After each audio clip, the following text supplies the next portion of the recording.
Microsoft Link-ის მსგავსი მარტივი ინსტრუმენტის გამოყენებით საშუალება მეძლევა ისეთივე გამოცდილება მქონდეს, თითქოს იქვე ვზივარ კოლეგებთან ერთად და მუშაობ კალმით, ბეჭდვით, ვიდეოთი და სხვა მულტიმედიური ფორმების გამოყენებით. შემიძლია დავურეკო კოლეგას აქედან IP ტელეფონის საშუალებით.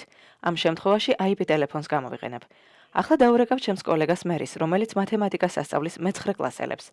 ახლა შეგვიძლია ვიდეო საშუალებით პირისპირ ვისაუბროთ, მაგრამ ასევე შეგვიძლია ისევე ვიმუშაოთ თითქოს ერთად ვსხედვართ კალმით და ფურცლით. ამიტომ გამოვიყენებ დაფას. ჩაიტვირთება დაფა ეკრანის მარჯვენა მხარეს. დაიმახსოვრეთ, შემიძლია სხვა პრეზენტორებიც დავამატო, შემოვიყვანო ან გავიყვანო ადამიანები ჯგუფიდან.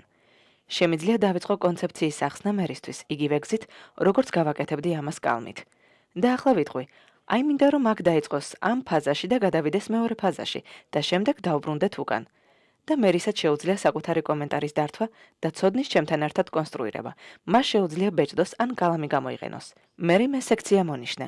როგორც ხედავთ, გამოცდილება ემსგავსება იმას, რასაც გავაკეთებდით რეალურ დაფაზე ან ქაღალდზე ერთად მსხდომნი.